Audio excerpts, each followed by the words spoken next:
ഈ 4 കഥകളിലൂടെയും ഈ ചേഞ്ചസ് ഈ 3 കഥാപാത്രത്തിലും എക്കോയിൽ റൈറ്റർ കൊടുത്തിട്ടുണ്ട്. അതാണ് ഈ ഫോർമുലയുടെ ഏറ്റവും വലിയ മനോഹാരിത എന്ന് പറയുന്നത്. എക്കോ എന്ന് പറയുന്ന ഒരു മുഴുവൻ സിനിമ എടുക്കുകയാണെങ്കിൽ നായകൻ എന്ന് പറയുന്നത് ആരാണ്? നമസ്കാരം, ഞാൻ അമലക്ഷയ്. തിരക്കഥ പഠിപ്പിക്കുന്ന ഒരുപാട് വീഡിയോസ് നമ്മുടെ ഈ ഒരു ചാനൽ ചെയ്തിട്ടുണ്ടല്ലേ. അതായത് തിരക്കഥയുടെ ഫോർമുലാസ്, തിരക്കഥയുടെ തിയറീസ്, തിരക്കഥയുടെ റൂൾസ്, അത്തരം കഥകളിൽ എങ്ങനെയാണ് ഇതെല്ലാം ഉണ്ടാക്കേണ്ടത്, ഇതെങ്ങനെയാണ് ഓഡിയൻസിനെ എൻഗേജ് ചെയ്യുക തുടങ്ങിയ കാര്യങ്ങളൊക്കെ തന്നെ നമ്മൾ ഡീറ്റെയിൽ ആയിട്ട് പല ക്ലാസ്സുകളിൽ ചെയ്തിട്ടുണ്ട്. അപ്പോൾ ഒന്ന് ഞാൻ ഈ ചെയ്യുന്നത് എനിക്കിത് ചെയ്യാൻ ഇഷ്ടമാണ്. ഞാൻ പഠിക്കുന്ന കാര്യങ്ങൾ, പുതിയ കാര്യങ്ങൾ പഠിക്കാനും നിങ്ങൾക്കത് പറഞ്ഞു തരാനും ഒക്കെ എനിക്ക് ഇഷ്ടമാണ്. 2, ഞാൻ ഈ പഠിക്കുന്നത് കൊണ്ട് ഞാൻ എഴുതുന്ന പല തിരക്കഥകളിലും ഇതെല്ലാം തന്നെ അപ്ലൈ ചെയ്യാനും ആ തിരക്കഥകൾ ബെറ്റർ ആക്കാനായിട്ടും ഇതെന്നെ ഹെൽപ്പ് ചെയ്യുന്നുണ്ട്. ഇതിനൊപ്പം തന്നെ എന്നെപ്പോലെ ഈ ഒരു വിഷയത്തെക്കുറിച്ച് പഠിക്കാൻ താല്പര്യമുള്ള ഒരുപാട് റൈറ്റേഴ്സ് ഉണ്ടാകും. അവരെ ഹെൽപ്പ് ചെയ്യാൻ വേണ്ടിയിട്ട് കൂടിയാണ് ഞാൻ ഇത്തരം വീഡിയോസ് ചെയ്തുകൊണ്ടിരിക്കുന്നത്. അപ്പോൾ ഞാൻ ചെയ്യുന്ന വീഡിയോസിൻ്റെയൊക്കെ താഴെയുള്ള 10 കമൻറ്റിൽ ഒരു കമൻറ്റ് എന്തായാലും ആരുടെയെങ്കിലും കാണും.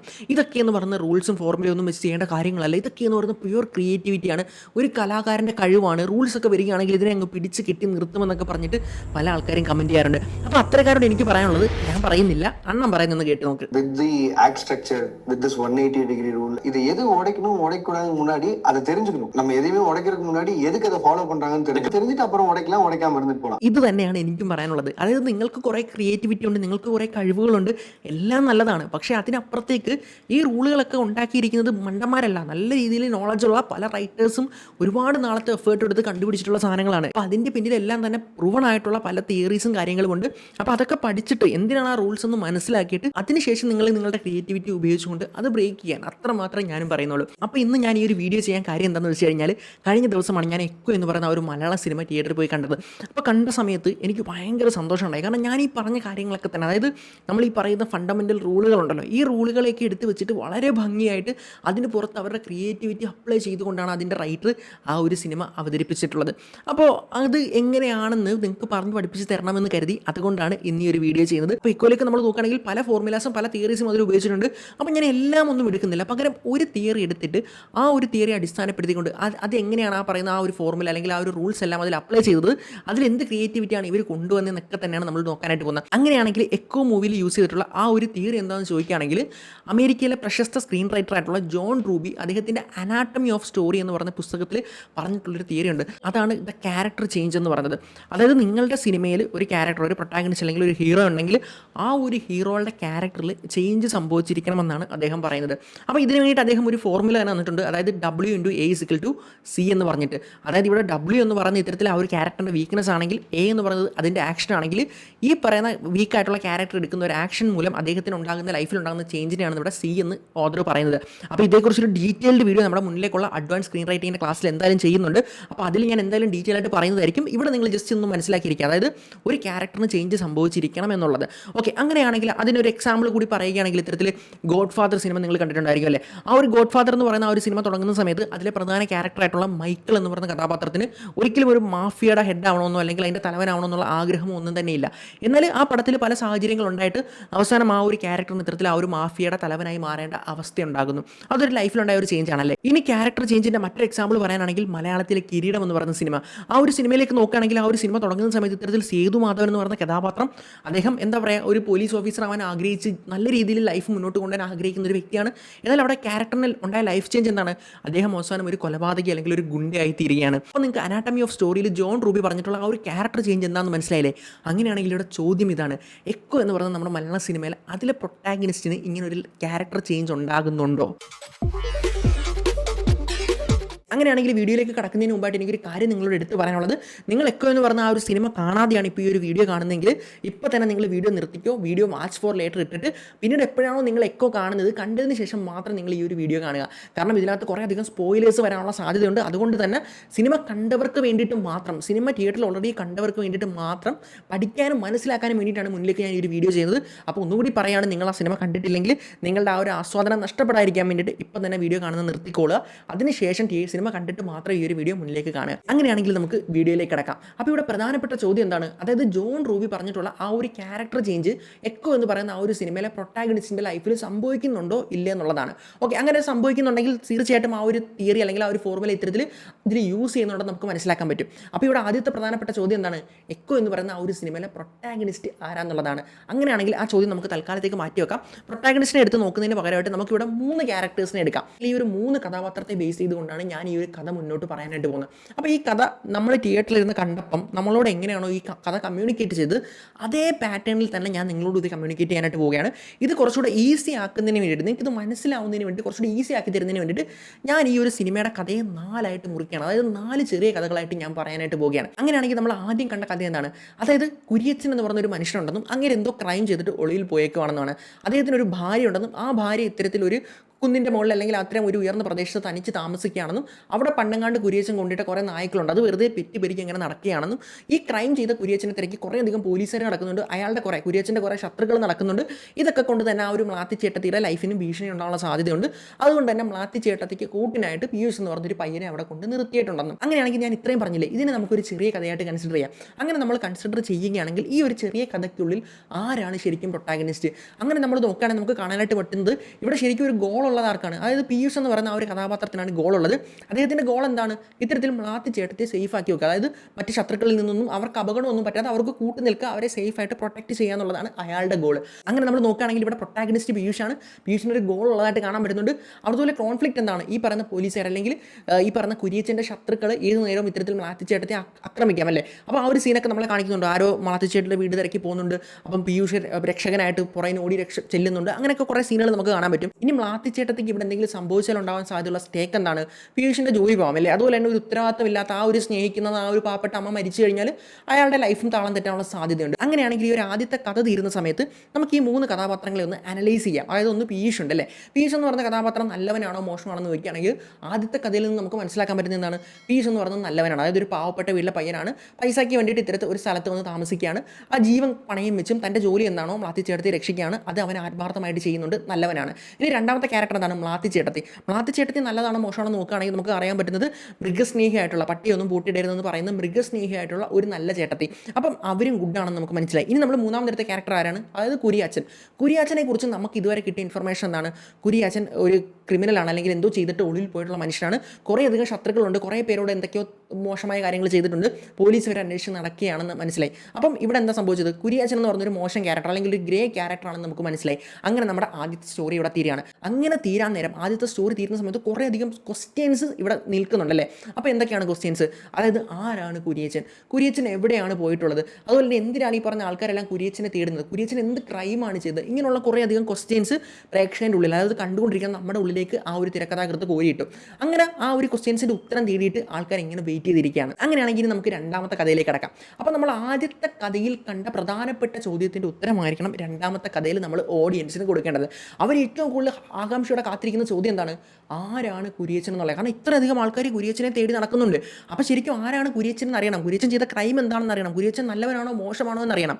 ഈ ചോദ്യങ്ങളുടെ ഉത്തരമായിരിക്കണം നമ്മൾ രണ്ടാമത്തെ സ്റ്റോറിയിൽ കൊടുക്കേണ്ടത്. അപ്പോൾ എന്താണ് രണ്ടാമത്തെ സ്റ്റോറി? അതായത് മലേഷ്യയിൽ നടക്കുന്ന കഥകളാണ് നമുക്കിവിടെ രണ്ടാമത്തെ സ്റ്റോറിയായിട്ട് മനസ്സിലാക്കാൻ പറ്റുന്നത്. അങ്ങനെയാണെങ്കിൽ ഈ രണ്ടാമത്തെ സ്റ്റോറിയിലെ പ്രൊട്ടാഗനിസ്റ്റ് ആരാണ്? ഈ രണ്ടാമത്തെ സ്റ്റോറിയിലെ പ്രൊട്ടാഗനിസ്റ്റിനെ നോക്കുകയാണെങ്കിൽ അത് കുര്യച്ചനാണെന്ന് കാണാൻ പറ്റുന്നുണ്ട്. ഈ കുര്യച്ചൻ്റെ ഗോൾ എന്താണ്? അതായത് ആ പട്ടികളെ മറികടന്നുകൊണ്ട് ആ ഒരു മ്ലാത്തിച്ചേട്ടത്തെ വീടിനകത്ത് പെട്ടുപോയിരിക്കുന്ന മ്ലാത്തിച്ചേട്ടത്തെ രക്ഷപ്പെടുത്തുക എന്ന് പറയുന്നതാണ് ഇത്തരത്തിൽ ആ ഒരു കുര്യച്ചൻ്റെ ഗോൾ എന്ന് പറയുന്നത്. അപ്പോൾ അവിടെ കോൺഫ്ലിക്റ്റ് ആയിട്ട് നിൽക്കുന്ന ആരാണ്? ഈ പറയുന്ന പട്ടികളാണ്. ഈ പട്ടികളെ മറികടന്ന് മാത്രമേ രക്ഷപ്പെടുത്താനായിട്ട് പറ്റൂ. ഇനി അവിടെ സ്റ്റേക്ക് എന്താണ്? കുര്യച്ചൻ രക്ഷപ്പെടുത്താൻ പറ്റാതെ തിരിച്ചു പോവുകയാണെങ്കിൽ, അല്ലെങ്കിൽ കുര്യച്ചനെ രക്ഷപ്പെടുത്താൻ പറ്റിയില്ലെങ്കിൽ എന്ത് സംഭവിക്കും? ആ മ്ലാത്തിച്ചേട്ടത്തെ ആ ഒരു വീട്ടിൽ കിടന്നിട്ട് ഇത്രയധികം പട്ടികളുടെ കാവലിൽ കിടന്നിട്ട് പുറത്തു പോകാൻ പറ്റാതെ, ഭക്ഷണം കഴിക്കാൻ പറ്റാതെ അവിടെ കിടന്ന് മരണപ്പെടുന്ന സാഹചര്യം ഉണ്ടാവും. അപ്പം ഇവിടെ എന്താ സംഭവിച്ചത്? ആ ഒരു പ്രൊട്ടാഗനിസ്റ്റ്, നമ്മുടെ കുര്യച്ചൻ എന്ന് പറയുന്ന ആ രണ്ടാമത്തെ സ്റ്റോറിയിലെ പ്രൊട്ടാഗനിസ്റ്റ് എന്താ ചെയ്തത്? അദ്ദേഹം ഇത്തരത്തിൽ ആ ഒരു പട്ടികളെ കൊന്നിട്ട് ആ ഒരു മ്ലാത്തിച്ചേട്ടത്തെ രക്ഷപ്പെടുത്തുന്നു. അങ്ങനെയാണെങ്കിൽ ഈ രണ്ടാമത്തെ സ്റ്റോറി തീരുന്ന സമയത്ത് നമുക്ക് നേരത്തെ പോലെ തന്നെ ആ ഒരു ഗുഡും ബാഡും ഒന്നും തരം തിരിച്ച് നോക്കാം. അതായത് ഈ 3 ക്യാരക്ടേഴ്സിനെ നമ്മൾ എടുക്കുകയാണെങ്കിൽ രണ്ടാമത്തെ സ്റ്റോറിയിൽ ഇത്തരത്തിൽ പീയൂഷിന് റോളൊന്നുമില്ല. അതുകൊണ്ട് നമ്മൾ ആ പീയൂഷ് എന്ന് പറഞ്ഞ ക്യാരക്ടറിനെ മാറ്റി നിർത്തുന്നു. ഇനി നമ്മൾ നോക്കുകയാണെങ്കിൽ മ്ലാത്തിച്ചേട്ടത്തി ഈ സ്റ്റോറിയിലും നല്ലൊരു കഥാപാത്രമായിരുന്നു, ഒരു പാവം സ്ത്രീയായിരുന്നു. ഓക്കെ, അങ്ങനെ നമുക്ക് കാണാൻ പറ്റുന്നതാണ്. ഇനി നമ്മൾ രണ്ടാമത്തെ കഥാപാത്രത്തെ നോക്കുകയാണെങ്കിൽ കുര്യച്ചൻ എന്ന് പറഞ്ഞ കഥാപാത്രം ഈ ഒരു സ്റ്റോറിയിലൂടെ നമുക്ക് മനസ്സിലാവുകയാണ് കുര്യച്ചൻ ആരാണ് എന്താണെന്നുള്ളത്. അപ്പോൾ കുര്യച്ചൻ്റെ ആ ഒരു ബേസിക് ആയിട്ടുള്ള ഒരു ആക്ഷനിൽ നിന്ന് നമുക്ക് മനസ്സിലാവുന്നത് എന്താണ്? കുര്യച്ചൻ എന്ന് പറയുന്നത് ഒരു മനുഷ്യ സ്നേഹിയാണെന്നും അതുപോലെ തന്നെ ഒരു ധീരനും ധൈര്യശാലിയുമാണെന്നും നമുക്ക് മനസ്സിലായി അല്ലേ? അതുകൊണ്ടാണല്ലോ ഇത്തരത്തിൽ ആ മ്ലാത്തിച്ചേട്ടത്തെ അവിടെ നിന്ന് കഷ്ടപ്പെട്ട് രക്ഷപ്പെടുത്തിയത്. അങ്ങനെ രണ്ടാമത്തെ സ്റ്റോറി കണ്ടിന്യൂ ചെയ്യുമ്പോൾ നമുക്കൊരു കാര്യം മനസ്സിലാവും. അതായത് മ്ലാത്തിച്ചേട്ടത്തെയും കുര്യാച്ചനും തമ്മിലുള്ള ബന്ധം എന്ന് പറഞ്ഞാൽ വളരെ സ്ട്രോങ് ആണെന്ന്. ശത്രുക്കളെന്നല്ല, പിന്നെ പോലീസ് എന്നല്ല, ഇനി ആര് വന്ന് എന്തൊക്കെ ചോദിച്ചാലും മ്ലാത്തിച്ചേട്ടത്തി കുര്യാച്ചനെ ഒറ്റിക്കൊടുക്കില്ല കൊടുക്കില്ല എന്ന് നമുക്ക് മനസ്സിലായി. അപ്പോൾ ഓഡിയൻസിൻ്റെ മനസ്സിൽ പ്രധാനമായിട്ടുണ്ടായിരുന്ന ചോദ്യം എന്തായിരുന്നു, ആരാണ് കുര്യച്ചൻ എന്നുള്ള അതിനൊരു ക്ലാരിറ്റി കിട്ടി. കുര്യച്ചൻ നല്ലവനാണോ മോശമാണോ എന്നുള്ള ചോദ്യത്തിന് ഒരു ക്ലാരിറ്റി കിട്ടി. അതായത് കുര്യച്ചൻ നല്ലവനാണ്, മനുഷ്യത്വമുള്ളവനാണെന്നും ഓഡിയൻസിന് ക്ലാരിറ്റി കിട്ടി. ഇനി ഓഡിയൻസിൻ്റെ മനസ്സിലുള്ള ചോദ്യം എന്താണ്, കുര്യച്ചൻ എന്ത് ക്രൈമാണ് ചെയ്തത്, കുര്യച്ചൻ എവിടെയാണ് ഇപ്പോഴുള്ളത് എന്നുള്ളതാണ്. ഓക്കെ, അങ്ങനെയാണെങ്കിൽ ഈ ഒരു രണ്ടാമത്തെ സ്റ്റോറി മുന്നോട്ട് പോകുന്ന സമയത്ത് ഓഡിയൻസിൻ്റെ ക്യൂരിയോസിറ്റി കുറഞ്ഞു വരുന്നുണ്ട്. ഈ ഒരു സമയത്ത് നമ്മളുടെ പെൻഡിങ് ആയിട്ടിരിക്കുന്ന ചോദ്യം എന്താണ്, അതായത് മ്ലാത്തിച്ചേട്ടന് നല്ലതാണെന്ന് മനസ്സിലായി, അതുപോലെ തന്നെ കുര്യച്ചന് നല്ലവനാണെന്ന് മനസ്സിലായി. പീയൂഷിനാണ് നമ്മൾ തൽക്കാലത്തേക്ക് മാറ്റി എഴുതിയിരുന്നല്ലേ. ആ പീയൂഷിൻ്റെ ആ ഒരു ഐഡൻറ്റിറ്റി വെളിപ്പെടുത്തിയാണ്. അതായത് നമ്മൾ ഇത്ര നേരം കണ്ട പീയൂഷ് എന്ന് പറയുന്ന ആ ഒരു മനുഷ്യൻ അത് പീയൂഷ് അല്ലെന്നും അത് മണികണ്ഠനാണെന്നും പുള്ളി വന്നിരിക്കുന്ന ലക്ഷ്യമെന്ന് പറയുന്നത് കുര്യാച്ചനെ കണ്ടുപിടിച്ച് കൊല്ലാനാണെന്നുമുള്ള ആ ഒരു ഇൻഫർമേഷൻ പ്രേക്ഷകൻ്റെ മുമ്പിലോട്ട് ഇട്ട് തരുന്നത്. ഇവിടെയാണ് ഇത്ര നേരം ഡ്രോപ്പായി നിന്നിരുന്ന ഓഡിയൻസിൻ്റെ ക്യൂരിയോസിറ്റി വീണ്ടും ശക്തമായിട്ട് വർദ്ധിക്കുന്നത്. അതായത് ഓഡിയൻസ് ഇത്ര നേരം കരുതിയിരുന്നത് പീയൂഷ് എന്ന് പറയുന്ന ആ ഒരു പയ്യൻ ഇത്തരത്തിൽ മ്ലാത്തിച്ചേട്ടത്തിൻ്റെ സേഫ്റ്റിക്ക് വേണ്ടി വന്ന് നിന്നതാണ്, പ്രൊട്ടക്ഷന് വേണ്ടി വന്ന് നിന്നതാണെന്ന് കരുതിയിരുന്നത്. എന്നാൽ ഇവിടെ വെച്ചാണ് അവർ തിരിച്ചറിയുന്നത് ഇത്തരത്തിൽ ചെക്കൻ വിഷയമാണെന്നുള്ളത്. അങ്ങനെയാണെങ്കിൽ ഈ രണ്ടാമത്തെ സ്റ്റോറി എൻഡ് ചെയ്യുന്നത് ഇവിടെയാണ്. അപ്പോൾ ഈ രണ്ടാമത്തെ സ്റ്റോറി എൻഡ് ചെയ്യാൻ പോകുന്ന സമയത്ത് നമ്മൾ ഓൾറെഡി രണ്ടാമത്തെ സ്റ്റോറി തുടങ്ങിയ സമയത്ത് അതിലെ ക്യാരക്ടേഴ്സിൻ്റെ ഗുഡും ബാഡും തരം തിരിച്ചിരുന്നില്ലേ. ആ സമയത്ത് മ്ലാത്തിച്ചേട്ടത്തെയും കുര്യാച്ചനും നല്ലവരായിരുന്നുവെങ്കിൽ രണ്ടാമത്തെ സ്റ്റോറി എൻഡ് ചെയ്യാൻ പോകുന്ന സമയത്ത് ഈ ഒരു രണ്ടാമത്തെ സ്റ്റോറിയിൽ പീയൂഷ് എന്ന് പറയുന്നത് ഒരു നെഗറ്റീവ് അല്ലെങ്കിൽ ഒരു ഗ്രേ ക്യാരക്ടറായിട്ട് മാറുകയാണ്. അങ്ങനെയാണെങ്കിൽ ഈ രണ്ടാമത്തെ സ്റ്റോറി തീരുന്ന സമയത്ത് ഓഡിയൻസിൻ്റെ മനസ്സിലുണ്ടാകുന്ന പ്രധാനപ്പെട്ട ചോദ്യം എന്താണ്, ആരാണ് ഈ മണികണ്ഠൻ എന്ന് പറഞ്ഞു വന്നിരിക്കുന്ന ചെറുക്കൻ എന്നല്ലേ. അവിടെയാണ് ഇത്തരത്തിൽ ആ ഒരു പടത്തിൻ്റെ ഏറ്റവും വലിയ ക്യൂരിയോസിറ്റി നിർത്തിയിട്ട് ഇൻ്റർവെൽ പ്ലേസ് ചെയ്തിരിക്കുന്നത്. അങ്ങനെയാണെങ്കിൽ ഇൻ്റർവെൽ കഴിഞ്ഞിട്ട് ഓഡിയൻസ് ആദ്യം അറിയാൻ ആഗ്രഹിക്കുന്നത് എന്തായിരിക്കും, അതായത് ആരാണ് ഈ പീയൂഷ് എന്ന് പറഞ്ഞു വന്നിട്ടുള്ള ചെറുക്കൻ, അവൻ്റെ ലക്ഷ്യം എന്താണ്, എന്തിനാണ് അവൻ കുര്യാച്ചനെ തേടുന്നത്, കുര്യാച്ചൻ അവനോട് എന്താണ് കാണിച്ചിട്ടുള്ളത്. അതായത് ഇപ്പം നമ്മുടെ മനസ്സിൽ എന്താണ്, രണ്ട് സ്റ്റോറി പറഞ്ഞതിൽ ഒരു സ്റ്റോറിയിൽ ഇത്തരത്തിൽ ഈ പീയൂഷ് നല്ലവനും മറ്റൊരു സ്റ്റോറിയിൽ പീയൂഷ് മോശമാണ്. അതുപോലെ തന്നെ ആ ഒരു സ്റ്റോറിയിൽ കുര്യാച്ചൻ നല്ലവനും മറ്റൊരു സ്റ്റോറിയിൽ കുര്യാച്ചൻ മോശമാണ്. അങ്ങനെയാണെങ്കിൽ നമുക്ക് മൂന്നാമത്തെ കഥയിലേക്ക് പോകാം. മൂന്നാമത്തെ കഥ തുടങ്ങുന്ന സമയത്ത് ഓഡിയൻസിന് എന്താണ് അറിയേണ്ടത്, ആരാണ് ഈ ചെക്കൻ, ആ ചെക്കൻ മണികണ്ഠനാണെന്ന് പറയുന്നുണ്ട് അല്ലേ. അതുപോലെ തന്നെ ഇത്തരത്തിൽ ആ ഒരു ചെക്കൻ്റെ ലക്ഷ്യം എന്താണെന്ന് പറയുന്നുണ്ട്. അതായത് അവൻ്റെ ലൈഫിൽ എന്തോ ട്രാജഡി ഇത്തരത്തിൽ ഈ ഒരു കുര്യാച്ചൻ മൂലം ഉണ്ടായിട്ടുണ്ട്, അതുകൊണ്ട് തന്നെ ഈ ചെക്കന് ഈ കുര്യാച്ചനെ കണ്ടെത്തി കൊല്ലണമെന്നാണ് അവൻ്റെ ഗോൾ എന്ന് പറയുന്നത്. അപ്പോൾ ഈ മൂന്നാമത്തെ സ്റ്റോറിയിൽ പ്രൊട്ടാഗണിസ്റ്റ് എന്ന് പറയുന്നത് നമ്മുടെ ഈ പറയുന്ന മണികണ്ഠൻ എന്ന് പറഞ്ഞ അല്ലെങ്കിൽ പീയൂഷ് എന്ന് പറഞ്ഞു വന്ന മണികണ്ഠൻ എന്ന് പറഞ്ഞ പയ്യനാണെന്ന് മനസ്സിലായി. അവൻ്റെ ഗോൾ കുര്യാച്ചനെ കണ്ടുപിടിച്ച് കൊല്ലുക എന്നുള്ളതാണ് മനസ്സിലായി. അപ്പം ഇത്തരത്തിൽ അതിന് കോൺഫ്ലിക്റ്റ് ആയിട്ട് നിൽക്കുന്നത് ആരൊക്കെയാണ്, കുര്യാച്ചനാണ്. കുര്യാച്ചൻ ഒളിച്ച് നിൽക്കുകയാണ് അല്ലേ. കുര്യാച്ചൻ്റെ കുറേ പട്ടികൾ ഇത്തരത്തിൽ അതിന് തടസ്സമായിട്ട് നിൽക്കുന്നുണ്ട്. ഇനി ആ ചെക്കൻ അത് കണ്ടുപിടിക്കാനായിട്ട് പറ്റിയില്ലെങ്കിൽ എന്താ സംഭവിക്കുക, അവൻ്റെ അവർ റിവെഞ്ച് എടുക്കാനായിട്ട് പറ്റില്ല. അപ്പം നമ്മൾ പടം തുടങ്ങിയിടം തൊട്ട് അവസാനം വരെ നമ്മൾ ഫോളോ ചെയ്ത് വരുന്ന ഒരു ക്യാരക്ടറാണ് ഈ പറയുന്ന പീയൂഷ് എന്ന് പറഞ്ഞത് അല്ലെങ്കിൽ മണികണ്ഠൻ എന്ന് പറഞ്ഞത്. അപ്പോൾ ആ ക്യാരക്ടറിൻ്റെ കൂടെ തന്നെ ഓഡിയൻസ് സഞ്ചരിക്കാനുള്ള സാധ്യത കൂടുതലാണ്. അപ്പം അവൻ്റെ ഗോളിലേക്ക് എത്തണമെന്ന് ഓഡിയൻസിനുള്ളിൽ ചെറിയൊരു ആഗ്രഹം ഉണ്ടാവും. അപ്പോൾ ഈ ഒരു മൂന്നാമത്തെ സ്റ്റോറിയിലെ പ്രൊട്ടാഗണിസ്റ്റ് ആയിട്ടുള്ള ആ ഒരു മണികണ്ഠൻ എന്ന് പറഞ്ഞ ക്യാരക്ടറിൻ്റെ ഗോൾ എന്താണ്, കുര്യാച്ചനെ കണ്ടെത്തുക എന്നുള്ളതാണ് അല്ലേ. എന്നാൽ കുര്യാച്ചനെ കണ്ടെത്തി കൊല്ലുകയല്ല, പകരം കുര്യാച്ചനെ കണ്ടെത്തി രക്ഷിക്കുക എന്നുള്ളതാണ് അവൻ്റെ ആ ഒരു ഗോൾ എന്നുള്ളതാണ് ഏറ്റവും അവസാനം റിവീൽ ആവുന്നത്. അങ്ങനെ റിവീൽ ആവുന്ന സമയത്ത് എന്താ സംഭവിക്കുന്നത്, അതായത് കൂടെ വന്നിരുന്ന കുറേ ആൾക്കാർ അല്ലെങ്കിൽ കുര്യച്ചൻ്റെ ശത്രുക്കളെല്ലാം തന്നെ ഈ പറയുന്ന മണികണ്ഠൻ എന്ന് പറഞ്ഞ ക്യാരക്ടർ കൊന്നു കളയാണ്. ഓക്കെ, അങ്ങനെ വീണ്ടും ആ ഒരു സ്റ്റോറി കഴിയുമ്പോഴത്തേക്കും നമുക്ക് ഏകദേശം ഒരു ധാരണ കിട്ടി. അതായത് ആരാണ് ഈ പറഞ്ഞ മണികണ്ഠൻ, എന്തിനാണ് അവൻ കുര്യച്ചൻ്റെ കൂടെ നിൽക്കുന്നത് എന്നൊക്കെയുള്ളൊരു ധാരണ നമുക്ക് കിട്ടുന്നുണ്ട്. ഇനി നമ്മൾ അടുത്ത നാലാമത്തെ സ്റ്റോറിയിലേക്ക് പോവുകയാണെങ്കിൽ ഇവിടെയാണ് ശരിക്കും ആൾക്കാർക്ക് ഇപ്പോൾ അറിയേണ്ടത് കുര്യച്ചൻ എവിടെയാണ്. നാലാമത്തെ സ്റ്റോറിയിലാണ് ശരിക്കും ഓഡിയൻസിന് അറിയേണ്ടത് കുര്യച്ചൻ എവിടെയാണ്, കുര്യച്ചൻ എന്ത് പറ്റി എന്നുള്ളത് അറിയേണ്ടത്. നാലാമത്തെ സ്റ്റോറിയിലേക്ക് നമ്മൾ കടക്കുന്ന സമയത്ത് ആണ് നമ്മൾ ആ ഒരു സീക്രട്ട് റിവീൽ അറിയുന്നത് അല്ലേ. അതായത് കുര്യച്ചൻ ഇത്തരത്തിൽ മ്ലാത്തിച്ചേട്ടത്തെ പണ്ട് ചതിച്ചതാണെന്നുള്ള ആ ഒരു ഇൻഫർമേഷൻ ഓഡിയൻസിന് കിട്ടുന്നത്. അപ്പോൾ നമ്മളിവിടെ മൂന്നാമത്തെ സ്റ്റോറിയിൽ നിന്ന് നാലാമത്തെ സ്റ്റോറിയിലേക്ക് വരുന്ന സമയത്ത് ഇപ്പോഴും നമ്മുടെ പ്രൊട്ടാഗണിസ്റ്റ് എന്ന് പറയുന്നത് മണികണ്ഠൻ തന്നെയാണ്. എന്നാൽ പുള്ളിയുടെ ഗോളിൽ ഇവിടെ ചെറിയൊരു ഷിഫ്റ്റ് വന്നിട്ടുണ്ട്. മൂന്നാമത്തെ ആ ഒരു കഥയിൽ നമ്മൾ പറഞ്ഞിരുന്നത് എന്താണ്, അതായത് പുള്ളിയുടെ ഗോൾ എന്ന് പറയുന്നത് കുര്യാച്ചനെ കണ്ടെത്തി കൊല്ലുക എന്നുള്ളതായിരുന്നെങ്കിൽ നാലാമത്തെ സ്റ്റോറിയിലേക്ക് വന്ന സമയത്താണ് ഓഡിയൻസ് തിരിച്ചറിയുന്നത് പുള്ളിയുടെ ആക്ച്വൽ ഗോൾ എന്ന് പറയുന്നത് കുര്യാച്ചനെ കണ്ടെത്തി രക്ഷപ്പെടുത്തുക എന്ന് പറയുന്നതാണ്. അപ്പോൾ പ്രൊട്ടാഗണിസ്റ്റ് മാറിയിട്ടില്ല, അദ്ദേഹത്തിൻ്റെ ഗോളിലും വലിയ മാറ്റങ്ങളൊന്നും സംഭവിച്ചിട്ടില്ല. അങ്ങനെയാണെങ്കിൽ ഇനി ഇവിടെ ആരാണ് കോൺഫ്ലിക്റ്റ് എന്ന് നോക്കുകയാണെങ്കിൽ അവിടെയാണ് റിവീൽ ആവുന്നത് മ്ലാത്തിച്ചേട്ടത്തി തന്നെയാണ് ആൻറ്റാഗണിസ്റ്റ് ആയിട്ട് നിന്നിട്ട് ഈ ഒരു കോൺഫ്ലിക്റ്റ് എല്ലാം തന്നെ ഉണ്ടാക്കിയിട്ടുള്ളത്. അതായത് മ്ലാത്തിച്ചേട്ടത്തിയും തൻ്റെ പട്ടികളുമാണ് ഇത്തരത്തിൽ കുര്യാച്ചനെ തടവിൽ വെച്ചിട്ടുള്ളത് എന്നുള്ളത്. അപ്പം നമ്മുടെ നാലാമത്തെ സ്റ്റോറിയിലെ പ്രൊട്ടാഗണിസ്റ്റ് ആയിട്ടുള്ള ആ ഒരു മണികണ്ഠൻ അദ്ദേഹത്തിൻ്റെ ഗോളിൽ എത്തുന്നതിന് മുമ്പ് തന്നെ ഇത്തരത്തിൽ പരാജയപ്പെട്ടു പോയിട്ട് കാണാൻ പറ്റുന്നുണ്ട്. അപ്പം ഒരു ഹീറോ തൻ്റെ ഗോളിൽ എത്തിയില്ലെങ്കിൽ എന്ത് സംഭവിക്കുന്നുള്ള ഓഡിയൻസിനിടയിലെ ടെൻഷനാണ് സ്റ്റേക്ക് എന്ന് നമ്മൾ പറയുന്നുണ്ടല്ലോ. എന്നാൽ ഇവിടെ ആ ഒരു മണികണ്ഠൻ തൻ്റെ ഗോളിൽ എത്താത്തത് കൊണ്ട് തന്നെ ഇത്തരത്തിൽ ഓഡിയൻസ് വളരെ ഹാപ്പിയാണ്. കാരണം അവിടെ സീറോ സ്റ്റേക്കാണ്. കാരണം കുര്യച്ചൻ എന്ന് പറഞ്ഞ കഥാപാത്രം രക്ഷപ്പെടണമെന്ന് ഓഡിയൻസ് ഇവിടെ ആഗ്രഹിക്കുന്നില്ല. അദ്ദേഹം ചെയ്ത ചതിക്ക് പുള്ളിക്ക് കിട്ടിയ ശിക്ഷയാണ് അതെന്നുള്ള രീതിയിൽ ഓഡിയൻസ് അതിനെ സന്തോഷപൂർവ്വം കാണുന്നു. അതുകൊണ്ട് തന്നെ അവിടെ സ്റ്റേക്ക് ഇല്ലെന്നുള്ളതാണ് സത്യം. അപ്പോൾ ഇത്രയും എത്തി നിൽക്കുന്ന ഈ ഒരു സിനിമയുടെ എൻഡിൽ പ്രേക്ഷകൻ വളരെയധികം ആകാംക്ഷയോട് കൂടി അറിയാൻ ആഗ്രഹിക്കുന്ന ഒരു ചോദ്യമുണ്ട്, എവിടെയായിരുന്നു കുര്യച്ചൻ എന്നുള്ളത്. ആ ഒരു ചോദ്യമാണല്ലോ തുടക്കം തൊട്ട് അവസാനം വരെ പടത്തെ ഇങ്ങനെ ഡ്രൈവ് ചെയ്ത് കൊണ്ടുവന്നത്. കുര്യച്ചൻ എവിടെ എന്നുള്ള ചോദ്യം എല്ലാം ഞാൻ ഈ പറഞ്ഞ 4 സ്റ്റോറികളുടെയും അവസാനം നിൽക്കുന്നുണ്ട്. ആ ഒരു ചോദ്യത്തിൻ്റെ ഉത്തരമാണ് ആ ഒരു സിനിമയുടെ അവസാനം കൊടുക്കുന്നത്. അത് കൊടുക്കുന്നതോടുകൂടി ഇത്തരത്തിൽ ഓഡിയൻസ് വളരെ ഹാപ്പി ആവുകയാണ്. അപ്പോൾ നമ്മളിവിടെ മൊത്തം 4 കഥ പറഞ്ഞു. ഇതിൽ ഓരോ കഥയിലും ഓരോ പ്രൊട്ടാഗണിസ്റ്റും ഓരോ ആൻറ്റാഗണിസ്റ്റും ഉള്ളതായിട്ട് നമുക്ക് കാണാൻ പറ്റുന്നുണ്ട്. അങ്ങനെയാണെങ്കിൽ ഇവിടെ പ്രധാനപ്പെട്ട ചോദ്യം ഇതാണ്, എക്കോ എന്ന് പറഞ്ഞ ഒരു മുഴുവൻ സിനിമ എടുക്കുകയാണെങ്കിൽ ഇതിൽ പ്രൊട്ടാഗണിസ്റ്റ് എന്ന് പറഞ്ഞാൽ ആ ഒരു മുഴുവൻ സിനിമയിലെയും കൂടെ നായകൻ എന്ന് പറയുന്നത് ആരാണ്? അതിനൊറ്റ ഉത്തരം പറയുകയാണെങ്കിൽ അതാണ് നമ്മുടെ സന്ദീപിൻ്റെ ക്യാരക്ടറായിട്ടുള്ള ആ ഒരു പീയൂഷ് അല്ലെങ്കിൽ മണികണ്ഠൻ എന്ന് പറയുന്നത്. അപ്പം അതെന്താണെന്ന് പറയുന്നതിന് മുമ്പായിട്ട് തന്നെ ആ കഥാപാത്രത്തിന് ക്യാരക്ടർ ചേഞ്ച് ഉണ്ടായിട്ടുണ്ടോ എന്നുള്ളതാണ് നമ്മുടെ ചോദ്യമല്ലേ. എന്നാൽ നിങ്ങളിവിടെ മനസ്സിലാക്കേണ്ട ഏറ്റവും വലിയ, ഞാൻ എന്തിനാണ് ഈ 4 കഥ എടുത്ത് പറഞ്ഞതെന്ന് ചോദിക്കുകയാണെങ്കിൽ അവിടെ നമ്മുടെ റൂൾ എന്താണ്? പ്രൊട്ടാഗണിസ്റ്റിന് ക്യാരക്ടറിന് ചേഞ്ച് ഉണ്ടാവണമെന്നല്ലേ. എന്നാൽ നമ്മുടെ റൈറ്റർ ഇവിടെ പ്രൊട്ടാഗണിസ്റ്റിന് മാത്രമല്ല ക്യാരക്ടർ ചേഞ്ച് കൊടുത്തിട്ടുള്ളത്, ഈ പറഞ്ഞ നമ്മുടെ മ്ലാത്തി ചേട്ടത്തേക്കും ക്യാരക്ടർ ചേഞ്ച് കൊടുത്തിട്ടുണ്ട്, അതുപോലെ തന്നെ കുരിയാച്ചനും ക്യാരക്ടർ ചേഞ്ച് കൊടുത്തിട്ടുണ്ട്. അപ്പോൾ സാധാരണ നമ്മൾ ഏത് സിനിമ എടുത്താലും, ഞാൻ ഈ പറഞ്ഞ ഗോഡ് ഫാദർ ആണെങ്കിലും അല്ലെങ്കിൽ കിരീടമാണെങ്കിലും ഗജനി ആണെങ്കിലും ഒത്തിരി എക്സാമ്പിൾസ് ഉണ്ട്. ഈ പടത്തിലെല്ലാം തന്നെ ഹീറോയ്ക്ക് മാത്രമേ ക്യാരക്ടർ ചേഞ്ച് വരുന്നുള്ളൂ, ബാക്കി പ്രധാനപ്പെട്ട ബാക്കിയുള്ള ക്യാരക്ടേഴ്സിനൊന്നും ക്യാരക്ടർ ചേഞ്ച് വരുന്നില്ല. എന്നാൽ നമ്മൾ എക്കോയിലേക്ക് നോക്കുകയാണെങ്കിൽ അവിടെ ഹീറോയ്ക്ക് കൊടുത്തതിനൊപ്പം തന്നെ ഇത്തരത്തിൽ മറ്റ് 2 കഥാപാത്രങ്ങൾക്കും, അതായത് ഈ മ്ലാത്തി ചേട്ടത്തേക്കും അതുപോലെ തന്നെ കുരിയച്ചനും ക്യാരക്ടർ ചേഞ്ച് കൊടുത്തിട്ടുണ്ട്. അതുകൊണ്ടാണ് ആ പടത്തിലെ ബാക്കി ഒരു ആർക്കും അങ്ങനെ ക്യാരക്ടർ ചേഞ്ചോ കാര്യങ്ങൾ കൊടുത്തിട്ടില്ല. പക്ഷേ പ്രധാനപ്പെട്ട ക്യാരക്ടർ ചേഞ്ച് കൊടുത്തിട്ടുള്ള ഈ പറഞ്ഞ 3 ക്യാരക്ടേഴ്സിനാണ്. അത് എങ്ങനെയാണ് കൊടുത്തിട്ടുള്ളതെന്നാണ് നിങ്ങൾ ഇനി അടുത്ത് നോക്കേണ്ടത്. അതാണ് ഈ ഫോർമുലയുടെ ഏറ്റവും വലിയ മനോഹാരിത എന്ന് പറയുന്നത്. അതായത് ഈ ഫോർമുല എന്ന് പറഞ്ഞാൽ ഞാൻ നേരത്തെ പറഞ്ഞില്ലേ, അതായത് W × A = C എന്നാണ് ഈ ഒരു ഫോർമുല. ഈ ഒരു ഫോർമുലയിൽ ഈ ഒരു ഓഥർ പറയുന്ന വലിയൊരു പോയിന്റ് ഉണ്ട്. അതായത് എപ്പോഴും നിങ്ങളൊരു ചേഞ്ച് കൊടുക്കുകയാണെങ്കിൽ ആ ചേഞ്ചിൻ്റെ ഓപ്പോസിറ്റിൽ നിന്നായിരിക്കണം ആ ഒരു ചേഞ്ച് വരേണ്ടതെന്ന്. അതായത് C എന്ന് പറയുന്ന ഒരു സാധനത്തിൻ്റെ കംപ്ലീറ്റ് ഓപ്പോസിറ്റ് ആയിരിക്കണം ഈ ആക്ഷനിലൂടെ മുമ്പുണ്ടാവേണ്ട W എന്ന് പറയുന്നത്. ഇപ്പോൾ ഒരു എക്സാമ്പിൾ സിമ്പിളായിട്ട് പറയുകയാണെങ്കിൽ കിരീടം തന്നെ എടുക്കാം. കിരീടത്തിൽ സേതുമാധവൻ എന്ന് പറയുന്ന കഥാപാത്രം അവസാനം എന്താണ്? ഒരു ഗുണ്ടയായി തീരുകയാണ് അല്ലേ. അങ്ങനെയാണെങ്കിൽ അതിൻ്റെ എക്സ്ട്രീംലി ഓപ്പോസിറ്റ് ആയിരിക്കണം ആദ്യം കാണിക്കേണ്ടത്. അതായത് ആദ്യം അങ്ങനെ തന്നെയാണ് കാണിക്കുന്നത്. അതായത് സേതുമാധവൻ എന്ന് പറയുന്നത് ഒരു പാവപ്പെട്ട പോലീസ് ഉദ്യോഗസ്ഥനാവണമെന്ന്, ഫാമിലിയുടെ കൂടെ ജീവിക്കണമെന്നും അങ്ങനെ ആഗ്രഹിച്ച് ജീവിക്കുന്ന ഒരു സാധാരണ ചെറുപ്പക്കാരൻ. നേരെ മറിച്ച് ആ കഥ ഇങ്ങനെ ഓപ്പോസിറ്റ് അല്ല എന്ന് നിങ്ങളത് കരുതുക. അതായത് അവസാനം ഗുണ്ടയല്ലേ, പടത്തിൻ്റെ തുടക്കം സേതുമാധവൻ ഗുണ്ടയാണെങ്കിലോ അത് തുടക്കം തന്നെ ഒരു ഗുണ്ടയാണ്, പോലീസുകാരൻ്റെ മകനൊക്കെ തന്നെയാണ്, പക്ഷേ പുള്ളി ഗുണ്ടയാണ്, പുള്ളി നാട് മുഴുവൻ നടന്ന് അലമ്പുണ്ടാക്കുന്ന ഒരാളാണ്.